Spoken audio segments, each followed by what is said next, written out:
오늘 우리에게 주시는 하나님의 말씀은 에스더서 4장 13절에서 16절까지의 말씀입니다. 에스더 4장 13절에서 16절까지의 말씀을 한 절씩 교독하도록 하겠습니다. 모르드게가 그를 시켜 에스더에게 회답하되 너는 왕궁에 있으니 모든 유다인 중에 홀로 목숨을 건지리라 생각하지 말라. 이때 내가 만일 잠잠하여 말이 없으면 유다인은 다른 데로 말미암아 노임과 구원을 얻으려니와 너와 내 아버지 집은 멸망하리라. 내가 왕위의 자리를 얻은 것이 이때를 위함이 아닌지 누가 알겠느냐 하니 에스더가 모르드게에게 회답하여 이르되 당신은 가서 수산에 있는 유다인을 다 모으고 나를 위하여 금식하되 밤낮 3일을 먹지도 말고 마시지도 마소서. 나도 나의 시녀와 더불어 이렇게 금식한 후에 규례를 어기고 왕에게 나아가리니 죽으면 죽으리이다 하니라. 아멘. 내일이 추석입니다. 그래서 분주하기도 하시고 또 기대와 또 기쁨 가운데 친지들 많이 만나실 텐데 또 한편으로는 아직도 그 집안에서 제사를 드리시는 분들은 좀 마음이 무거우신 분들도 있을지 모르겠습니다. 그래서 우리 기독교인이 명절에 제사에 대해서 어떤 마음을 가져야 하는지 잠깐 좀 말씀을 드리도록 하겠습니다. 우리가 부모를 공경하는 우리 신앙을 갖고 있죠. 우리 기독교에서 성경에서 내 부모를 공경하라 10계명에서도 이렇게 말을 하고 있고요. 우리가 명절 설날 이런 때는 특히 세배를 하죠. 살아있는 부모님에게 우리가 절을 합니다. 얼마든지 살아있는 부모님들에게 절을 하는데 왜 제사에서 이렇게 절하는 것은 교회에서 이렇게 반대를 하는가 말씀을 드리면 많은 분들이 잘 알고 계시겠지만 우리가 부모님을 당연히 존경하고 또 공경하지만 부모님이 돌아가면 조상이 돌아가면 신이 되어서 우리를 보살펴 주신다 그렇게 믿지는 않습니다. 우리는 유교의 의식에 따라서 제사를 드릴 때 신위라고 하잖아요, 그죠?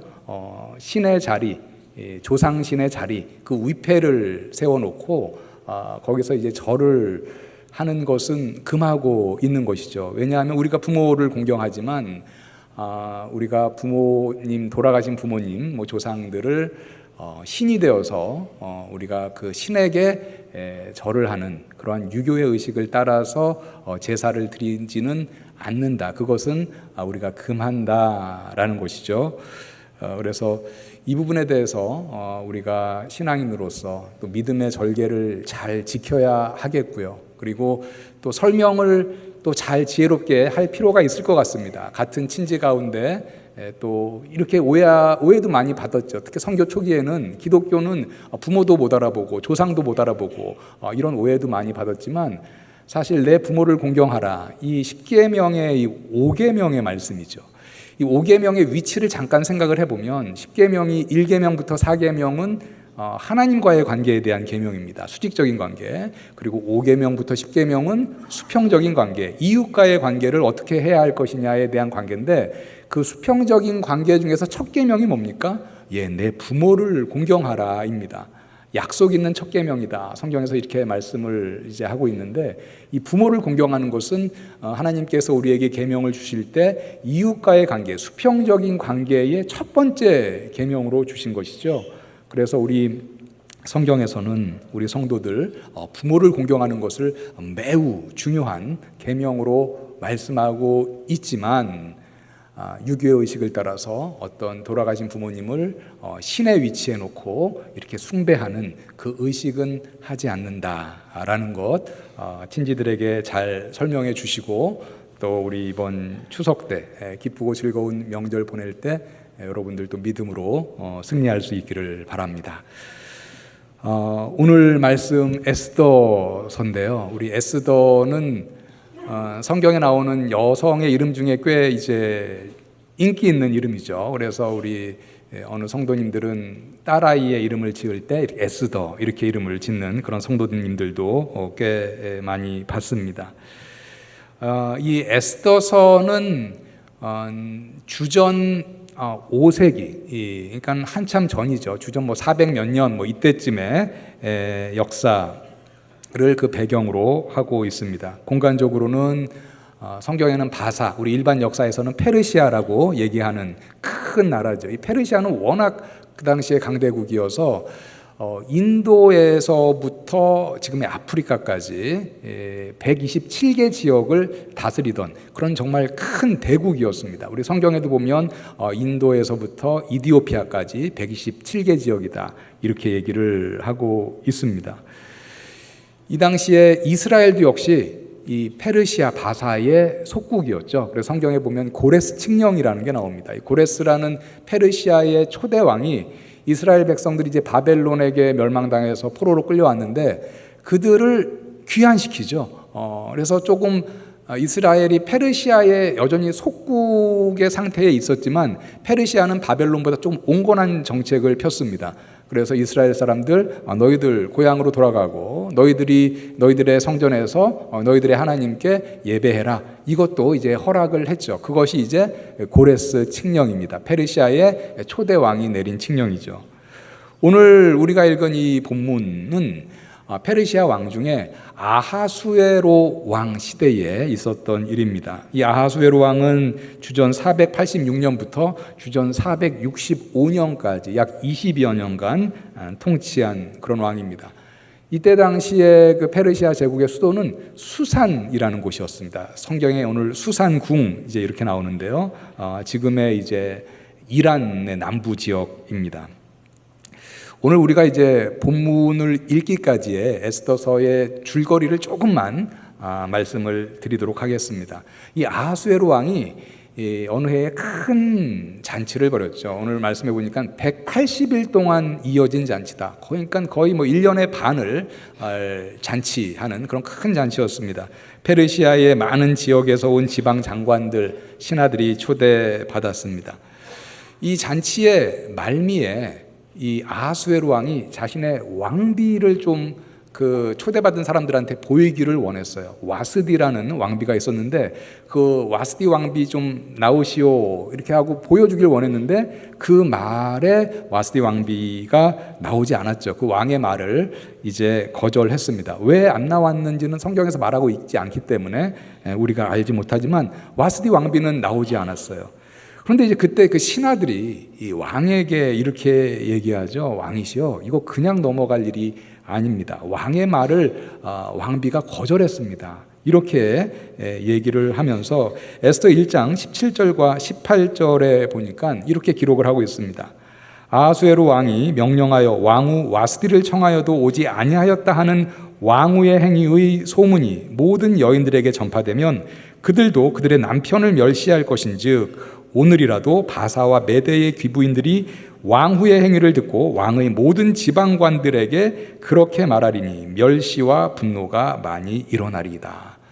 이 소문이 페르시아 제국에 이제 나게 되면 왕의 말을 왕비가 듣지 않았다. 그러면서 많은 그 아내들이, 부인들이 남편의 말을 거절할 수 있습니다. 이렇게 지금 얘기한 것이죠. 그래서 결국은 어떻게 됐느냐? 그 와스디 왕비가 폐위됐어요. 잘 이해하기는 어렵죠. 아니 왕비인데 어떻게 이렇게 한번 나오라는 말에 그것을 거절했다고 이렇게 폐위가 되나? 그런데 이제 그 당시에 그 페르시아 제국 왕과 왕비의 관계는 이러한 관계였다라고 우리가 알 수 있을 것 같습니다. 왕비가 아무리 왕의 아내지만 이렇게 단칼에 날아갈 수 있을 정도의 그런 위치였다라는 것을 생각할 수 있겠습니다. 그리고 나서 이제 새로운 왕후를 뽑기 위해서 페르시아 전역에서 이제 아름다운 그런 여인들을 이렇게 모집을 했습니다. 에스더는 이때 자신의 사촌 모르드게와 함께 수도였던 수산에 살고 있었습니다. 에스더가 용모가 뛰어나서 이제 후궁으로 가게 되죠. 그리고 시간이 흐르면서 아하수에로 왕은 에스더를 많이 사랑하게 되었고 에스더는 이제 아하수에로 왕의 왕후가 됩니다. 그리고 그의 사촌 뭐 오라버니였겠죠. 모르드게는 그 수산 근처에 살면서 에스더와 이렇게 가끔씩 연락하고 있었습니다. 그런데 이제 어느 날 모르드게가 그 왕의 내시들이 그 아수에로 왕을 암살하고자 하는 그런 음모를 이렇게 알게 돼요. 아주 1급 정보죠. 그래서 그것을 에스더를 통해서 제보합니다. 그래서 빅단과 데레스라는 그런 이제 왕의 내시들, 이제 최측근들이죠. 최측근들이 왕을 암살하려는 그런 모의를 제보했고, 그들은 결국 이제 죽임을 당했고, 모르드게는 이제 그 기록이 이제 왕실의 기록으로 남게 됩니다. 그리고 이후 이제 에스더서를 보면 왕이 이제 그것으로 인해서 모르드게에게 큰 상을 내렸습니다. 시간이 조금 흐른 후에 그곳 그 당시 아수에로 왕 때에 제 2인자가 하만이라는 사람이 있었습니다. 그런데 이 하만이라는 사람이 어떤 명령을 내렸냐면, 내가 수상궁을 다닐 때 수상궁에 있는 많은 모든 사람들은 내 앞에서 꿇어 절하라, 이런 명령을 내렸어요. 그런데 모르드게가 하만이 아말렉의 후손이라는 것을 알고 꿇어 엎드려 절하지 않았습니다. 이 아말렉 족속, 성경에 보면 이스라엘과는 아주 그 원수지간이었습니다. 왜냐하면 이스라엘 민족이 출애굽기에서 출애굽을 할 때 그 첫 번째 이스라엘을 공격했던, 도망하는 이스라엘을 공격했던 그 민족이 이제 아말렉 족속입니다. 그래서 이제 출애굽할 때 아말렉 족속과 싸울 때 여러분 뭐 잘 아시는 이제 모세가 손을 들고 이렇게 기도하면 승리하고 손을 내리면 또 지고 이게 반복돼서 아론과 훌이 양쪽 손을 이제 붙잡아주고 하는 그 전쟁의 기록이 이 아말렉과의 이제 전쟁 기록입니다. 신명기 25장 17절부터 18절에 보니까 이렇게 기록하고 있습니다. 너희는 애굽에서 나오는 길에 아말렉이 내게 행한 일을 기억하라. 곧 그들이 너를 길에서 만나 내가 피곤할 때에 내 뒤에 떨어진 약한 자들을 쳤고 하나님을 두려워하지 아니하였느니라. 이렇게 기록을 하고 있습니다. 아말렉이 한 것을 기억하라, 이렇게 말하고 있죠. 그래서 모르드게, 이 하만이라는 사람이 아말렉 족속의 후손이라는 것을 알고 절하지 않았습니다. 그런데 이 하만이라는 사람, 아주 좀 고약한 사람이었던 것 같아요. 이 모르드게가 절하지 않는다는 것을 이제 알고, 그리고 이제 모르드게가 유대인이라는 것을 알게 됐어요. 그리고 나서 하만이 이제 어떤 계획을 세우냐면, 내가 모르드게 한 명 죽여가지고는 분이 풀리지 않겠다, 이렇게 생각을 하고, 이 모르드게가 속한 유대인 전체를 내가 진멸해야겠다, 이렇게 계획을 세웁니다. 그리고 페르시아 말로 부르라고 하는 그 제비를 이제 뽑아서 날짜까지 잡았습니다. 이날 내가 페르시아에 있는 유대인들 전체를 진멸하겠다. 왕이 아닌데 그런 걸 할 수 있는가? 왕에게는 이렇게 얘기를 했어요. 성경에 보니까는 왕이시여, 유대인들에게는 법률이 있는데 그것이 우리 페르시아의 법률과 상충합니다. 그래서 유대인들은 왕에게 전혀 도움이 되지 않는 민족입니다. 유대인들을 진멸함이 왕에게 유익합니다. 이렇게 허위로 보고를 하였습니다. 그래서 왕의 허락까지 받았어요. 그래서 조서를 내리죠. 페르시아 전역에 유대인 진멸에 관한 조서를 내립니다. 에스더 3장 13절에 보니까요. 이에 그 조서를 역졸에게 맡겨 왕의 각 지방에 보내니 12째 달 곧 아달월 13일 하루 동안에 모든 유다인들을 젊은이 늙은이 여인들을 막론하고 죽이고 도륙하고 진멸하고 또 그 재산을 탈취하라 하였고. 이 사실 끔찍한 조서죠. 우리 유대인들이 20세기에 히틀러가 이제 통치할 때 600만 명이 학살하는 참 끔찍한 그런 비극이 있었죠. 그런데 이제 그것보다 한참 이전에 유대인들이 이렇게 크게 학살당할 뻔했던 적이 한 번 더 있었던 것이죠. 물론 이 하만의 계획은 이제 결국은 이루어지지 않았습니다만은 유대인들이 이전에도 한번 크게 진멸당할 뻔한 적이 있었습니다. 모르드게가 이제 이 조서의 내용을 듣게 됩니다. 모르드게의 마음이 여러분 무너졌겠죠. 물론 그는 아말렉 쪽의 후손이라서 절하지 않았지만 자신으로 인해서 자신의 민족 전체가 진멸당하는 그런 이제 위기에 빠졌습니다. 에스더가 이제 이 소식을 듣고 모르드게에게 하인을 보냅니다. 그 하인에게 모르드게가 이렇게 얘기하죠. 너는 에스더에게 가서 이 조서가 취소될 수 있도록 아하수에로 왕에게 얘기해라 라는 것을 그 하인을 통해서 이제 에스더에게 전합니다. 그런데 이제 당시의 페르시아 제국에 왕실에 규율이 하나 있었는데 그 규율이 뭐냐면 왕이 부르기 전에 왕에게 먼저 나아가는 사람은 죽임을 당하는 규율이 있었습니다. 한 가지 예외가 있었는데 그것은 이제 왕이 자신의 금 지팡이를 이렇게 내어주면 그 사람은 살 수 있었어요. 그런데 이제 에스더가 그 하인을 통해서 다시 모르드게에게 보내서 얘기를 합니다. 모르드게 뭐 이렇게 사촌 오빠였죠. 그러니까 성경에 보니까는 모르드게와 에스더는 좀 나이 차가 났던 것 같아요. 그래서 모르드게가 에스더를 사촌이지만 딸처럼 키웠다 이렇게 기록을 하고 있습니다. 모르드게는 에스더에게 네가 왕비의 자리에 있으니까 왕에게 나아가서 이 조서가 취소될 수 있도록 네가 말을 해야 되지 않겠느냐 이렇게 하인을 통해서 전달했는데 온 답장이 무엇이었냐면 에스더가 내 오라버니 제가 아하수에로 왕에게 가서 이 조서가 취소될 수 있도록 말하겠으니 걱정하지 마십시오 이렇게 답을 보내지 않았어요. 첫 번째 에스더가 하인을 통해서 보낸 답은 모르드게 오라버니이시여 그런데 사실 내가 왕의 부름을 받은 지가 지금 30일이나 지났습니다 이렇게 답을 했습니다. 즉 선뜻 지금 나아갈 수 없다라는 것을 둘러 말한 것이죠. 지금 왕이 나를 부른 지가 30일이나 지났고 30일 동안 나는 왕에게 한 번도 부름을 받지 않았습니다. 하인을 통해서 쓰진 않았지만 이런 마음이 있었겠죠. 오라버니 아시지 않습니까? 내가 아무리 왕비라 할지라도 왕이 나를 부르지 않았는데 왕에게 먼저 나아가면 죽임을 당할 수 있다는 것을. 그런데 사실은 아까 우리가 와스디의 경우에서 봤듯이 그 당시에 왕비는 언제든지 이렇게 날아갈 수 있는 그런 자리였던 것이죠. 와스디도 한 번 왕의 부름에 나오지 않은 것으로 인해서 왕비의 자리에서 물러났듯이 뭐 왕비라고 해서 왕이 부르지 않았는데 나아갔을 때 반드시 죽지 않을 것이다 이런 보장을 할 수 없는 것이 그 당시 페르시아의 규율이었습니다. 이에 대해서 모르드게가 답변한 것이 바로 오늘 본문 4장 13절부터 14절입니다. 모르드게가 매우 이렇게 좀 단호하게 답을 합니다.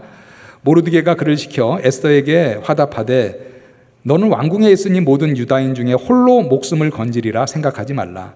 이때에 내가 만일 잠잠하여 말이 없으면 유다인은 다른 데로 말미암아 노임과 구원을 얻으려니와 너와 내 아버지 집은 멸망하리라.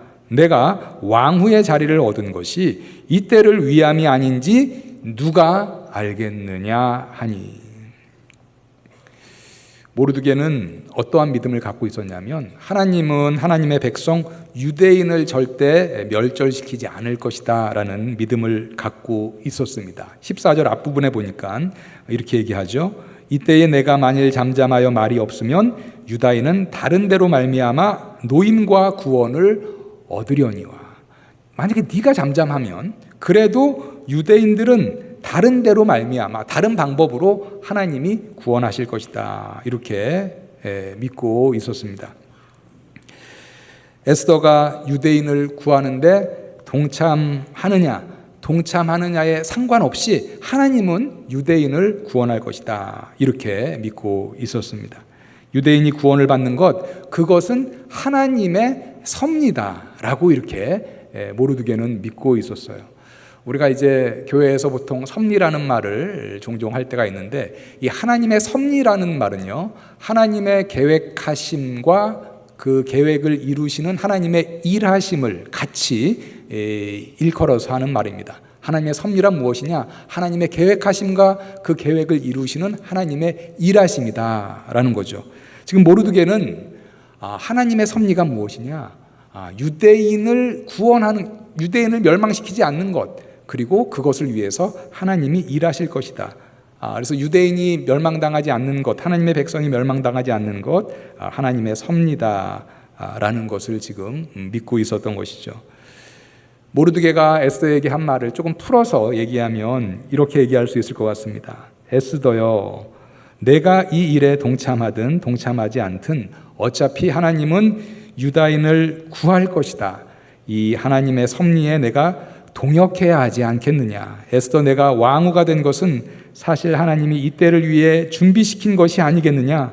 내가 하나님의 섭리에 동역하지 않아도 하나님의 섭리는 이루어질 것이지만 너와 내 아버지 집은 멸망할 것이다. 매우 단호하게 이렇게 얘기를 했습니다.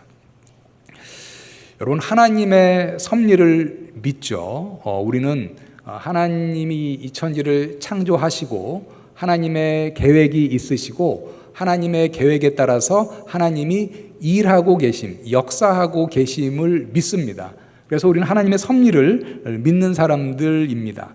그런데 오늘 본문을 통해서 우리가 알 수 있는 하나님의 섭리와 인간은 어떤 관계가 있을까? 잠깐 생각을 해보면요, 인간은요, 하나님의 섭리를 좌지우지할 위치에 있지 않다라는 것입니다. 모르드게가 얘기했죠. 네가 말하지 않는다 할지라도 유대인은 다른 데로 말미암아 구원을 얻을 것이다. 하나님의 유대인을 위한 구원의 일하심은 계속될 것이다 라는 것이죠. 하나님의 섭리를 거스르는 인간의 결정이 하나님의 섭리가 이루어지지 않게 할 수는 없다라는 것입니다. 그럼 무엇입니까? 우리 인간들은 그 하나님의 섭리에 동역해서 그 하나님의 섭리가 이루어지도록 돕는 자의 위치에 설 것이냐, 아니면 하나님의 섭리에 동역하지 않고 그 하나님의 뜻과 하나님의 일하심에 거스르는 자리에 설 것이냐, 그 두 가지 우리가 결정을 해야 되는 위치에 서게 됩니다. 우리 그리스도인들은 어떤 자들이냐? 하나님의 섭리에 동역하는 그러한 하나님의 종들로 부름받은 자들입니다. 여기 앉은 우리 모든 성도들이 다 하나님의 종들인데 우리가 해야 할 것은 무엇이냐?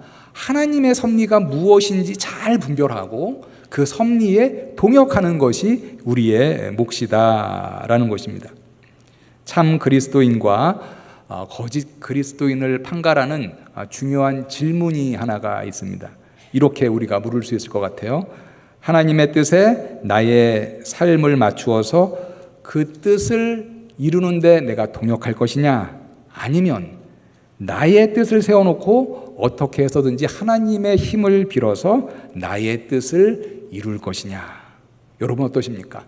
하나님의 뜻에 여러분들의 삶을 맞추어서 하나님의 뜻을 이루는 데 동역하고 계신지요? 아니면 나의 뜻을 세워놓고 어떻게 해서든지 하나님의 뜻을, 하나님의 힘을 빌어서 나의 뜻을 이루고자 하시고 계신지요?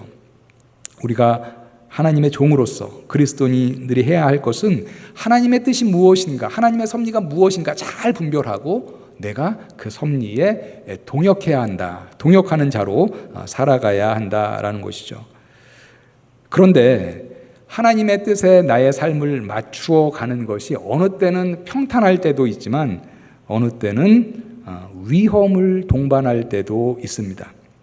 그래서 그 위험을 감수하면서까지 내가 하나님의 뜻을 따를 것인가, 아니면 그 위험과 손해 때문에 하나님의 뜻을 따르는 것을 포기할 것인가, 우리가 고민할 때도 있다라는 것이죠. 지금 에스더가 그런 경우죠.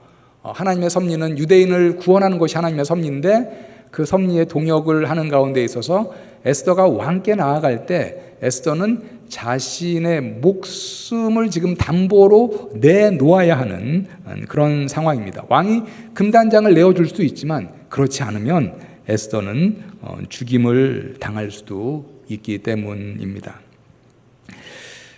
하나님의 섭리를 믿는 우리 그리스도인들, 이 세상에서 일어나는 일을 우연으로 보지 않죠. 그죠? 이 세상이 창조된 것부터 우연으로 창조됐다고 보지 않죠. 빅뱅 이론 이렇게 하니까 터져서 이렇게 은하계 또 이러한 행성들이 생겼고, 우리 인간들도 이렇게 어쩌어찌 하다 보니까 우연히 이렇게 존재하게 되었다, 이렇게 믿지 않습니다. 우리는 세상에서 일어나는 일을 단순한 우연으로 치부하지 않고, 그래서 우리는 운, 재수 이런 것을 믿지 않죠. 이 세상에서 있는 것은 우연이 아니라 하나님의 계획하심과 섭리하심 가운데 일어나는 일이다. 내 삶 가운데 일어나는 일도 역시 마찬가지죠. 내 삶 가운데 일어나는 일도 역시 우연히 이렇게 일어나는 일이 아니라 하나님의 섭리 가운데 일어나는 것이다 라고 우리는 믿습니다.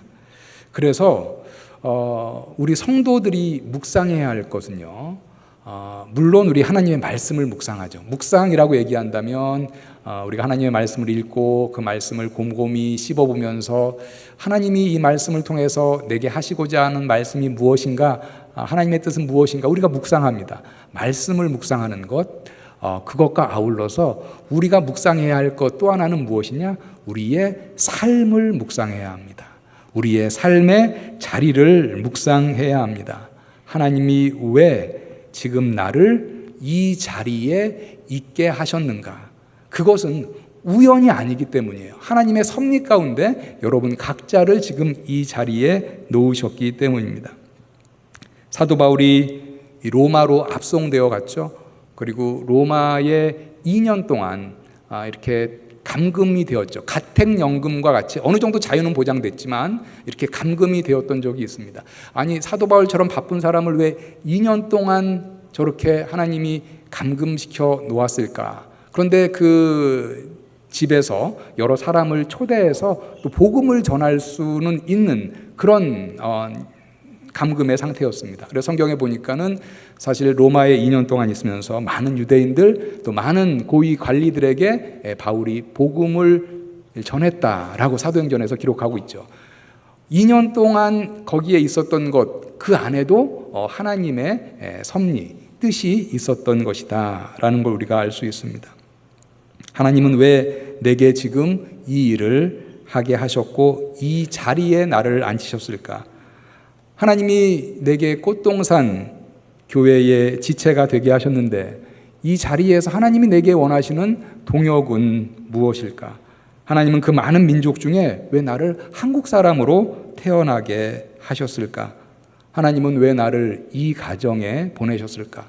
이 시댁에 보내셨을까? 이 처가에 보내셨을까? 이 가정에서 하나님이 내게 원하시는 동역은 무엇인가? 하나님은 그 많고 많은 전공 가운데 왜 내게 이 전공을 하게 하셨는가? 어찌어찌 하다 보니까 우연히, 그것이 아니다라는 것이죠. 하나님의 계획이 다 있다라는 것입니다. 하나님은 왜 내게 이 직업을 주셨을까? 하나님은 왜 내게 이 직장에서 일하게 하셨을까? 하나님이 내게 원하시는 동역은 무엇일까? 하나님은 왜 지금 나에게 이러한 원치 않는 시련을 주시는 것일까? 이 시련이 우연이 아니다라는 것이죠. 이 시련 가운데도 하나님의 뜻이 있고 또 하나님이 여러분들에게 원하시는 동역이 있다라는 것입니다. 그리하여서 우리는 성도들은 부지런히 우리의 삶을 묵상해야 한다라는 거예요. 왜 하나님께서 내게 지금 이런 일을 주셨을까? 이런 자리에 나를 몰아넣으셨을까? 라고 우리가 묵상하면서 하나님의 뜻을 구해야 한다라는 것입니다. 에스더는 결국 왕후의 자리에 앉게 된 것이 유대인의 구원을 위한 하나님의 섭리 가운데 있다라는 것을 깨닫게 됩니다. 그리고 결연한 의지로 이제 왕에게 나아가겠다라고 답신하죠. 그러면서 이제 수상궁의 모든 사람들에게 3일 동안 금식할 것을 당부합니다. 4장 15절과 16절에서 이렇게 기록합니다. 에스더가 모르드게에게 회답하여 이르되 당신은 가서 수산에 있는 유다인을 다 모으고 나를 위하여 금식하되 밤낮 3일을 먹지도 말고 마시지도 마소서. 나도 나의 시녀와 더불어 이렇게 금식한 후에 규례를 어기고 왕에게 나아가리니 죽으면 죽으리이다 하니라. 우리 죽으면 죽으리이다. 이 말은 많이 들어보셨죠. 에스더가 결연한 의지로 한 말이었습니다. 처음에는 에스더도 머뭇머뭇거렸죠. 망설였죠. 모르드게 오라버니여, 내가 왕의 부름을 받은 지가 30일이 지났습니다 라고 망설였지만 하나님의 섭리를 깨달은 이후에는 죽으면 죽으리이다 라고 결연하게 나아갑니다. 에스더에게 있어서 하나님의 섭리에 동역한다는 것은 바로 죽음을 담보로 맡기는 것입니다. 우리 성도들이 하나님의 섭리, 나를 향한 하나님의 계획을 깨달은 다음에 또 결정해야 할 것이 있습니다. 그것은 뭐냐? 그 깨달은 하나님의 섭리에 내가 동역할 것이냐 아니면 동역하지 않을 것이냐라는 것입니다. 성도들의 삶 가운데는 때로는 이 일이 하나님의 뜻인 거는 알겠는데, 하나님이 내게 원하시는 것은 알겠는데 이 일을 하려면 많은 위험이 따르고 많은 희생과 많은 헌신이 따르고 나의 시간과 나의 자존심, 나의 재물과 나의 사회적 지위, 내 가족의 안락함, 나의 출세, 이런 것에 다 걸림돌이 될 것 같은데 그럼에도 불구하고 내가 하나님의 그 섭리를 따를 것이냐 고민하는 그런 순간이 있을 때도 있습니다. 저도 오늘 말씀을 묵상하면서 그랬었던 적이 이 기억이 이제 여러 가지가 났는데요. 그 중에 하나가 제가 이제 유학 시절에 매우 좀 바쁜 그 이제 박사과정 1년 차를 보내고 있었습니다. 1년 차를 잘 통과하지 못하면 그 학교에서 이제 그냥 쫓겨나가야 하는, 그것이 그 학교의 이제 제도였기 때문에 매우 이제 부담이 많은 그런 상황이었는데, 그때 당시에 이제 그 한인 교회, 그 에딘버러라는 그 한인 교회에서 이렇게 그 목회자 청빙의 요청이 왔어요. 근데 여기 서울이나 이런 도시처럼 목회자가 많은 곳이 아니니까 이렇게 목회자를 부르는 게 쉽지 않은 그런 곳이었습니다. 근데 제가 이제 그 청빙을 받고 많은 기도와 고민을 할 수밖에 없었죠. 왜냐하면 큰 교회든지 작은 교회든지 담임으로 섬긴다라는 것은 많은 어떤 그 헌신과 그리고 많은 시간과 전념을 해야 되는 것이기 때문에 선뜻 용기가 나지 않았습니다. 지도교수에게 상의를 했더니 지도교수는 완강하게 반대를 했습니다. 그런데 그러한 가운데 제가 하나님의 뜻을 구하면서 기도하면서 나아갈 때 하나님이 이렇게 저렇게 응답을 주시고 확신을 주셔서 이렇게 제가 그 교회에 이제 담임으로 섬기게 되었는데요. 제가 그 섬기게 되는 결정을 하게 될 때는 이런 생각을 했었습니다. 어쩌면 하나님의 부름을 받아 나아가는데 내가 학위를 다 마치지 못할 수도 있다라는 그런 마음이 들었습니다. 왜냐하면 학위와 이렇게 목회를 같이 하기가 너무 어렵고 그렇게 중간에 학위를 하면서 학위를 포기했던 그런 분들을 많이 보았기 때문에. 그런데 저는 그때 계획이 있었고 앞으로 학위를 마치고 이렇게 하나님을 섬기리다라는 그런 어떤 플랜이 있었는데 그것과는 너무 다른 방향으로 하나님이 저를 이끌고 가는 것이었죠.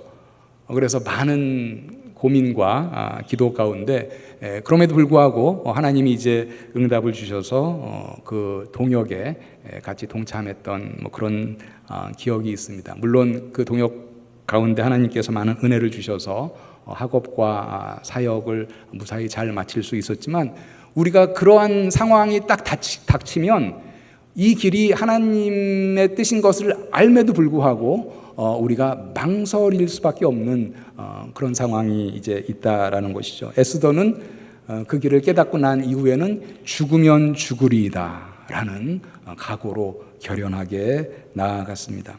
그리고 에스더가 그 하나님의 뜻에 동참하는 동역을 하기 위해서 놓치지 않았던 것 한 가지가 있었는데 그것은 바로 기도였습니다. 에스더는 수산궁에 있는 모든 유대인들에게 부탁하죠. 3일 동안 나와 함께 금식해달라.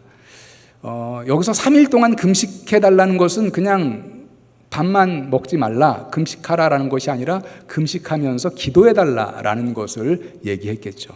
그래서 에스더는 3일 동안 같이 금식하며 기도해달라, 기도하면서 그 사명의 자리로 나아갔음을 우리가 볼 수가 있습니다. 오늘 여러분들에게 말씀을 마치면서 두 가지의 질문을 드리고자 합니다. 지금 여러분이 앉아 계신 그 자리, 하나님이 하나님의 섭리를 위해서, 섭리를 이루시기 위해서 여러분들에게 원하시는 동역은 어떤 것이 있습니까? 한번 생각해 보시기 바랍니다. 여러분의 일터에서, 여러분의 가정에서, 여러분의 또 우리 교회에서 하나님이 원하시는 동역은 무엇입니까? 그리고 두 번째 질문은 내가 그 동역을 감당할 것인가? 위험이 있다 할지라도, 손해가 있다 할지라도, 희생이 있다 할지라도, 헌신이 뒤따라야 할지라도 내가 그 동역을 감당할 것인가? 질문해 보시기 바랍니다.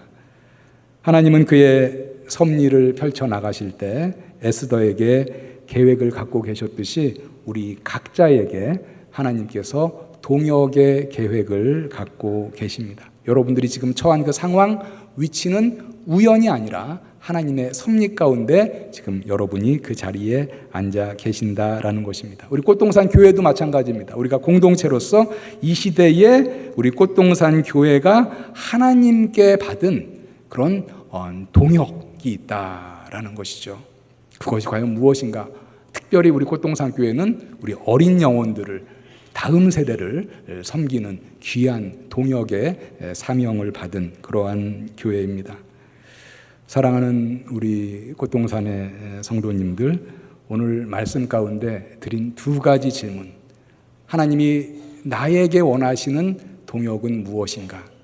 그 동역의 사명을 잘 분별하시고 설령 그 동역이 나에게 어떤 위험과 희생과 손해와 헌신을 요구한다 할지라도 우리가 신실한 하나님의 종으로서 에스더와 같이 죽으면 죽으리이다 라는 그러한 각오로 여러분들에게 맡겨진 동역의 사명을 신실히 감당하시는 우리 성도님들 다 되시기를 주님의 이름으로 축원합니다. 기도하겠습니다.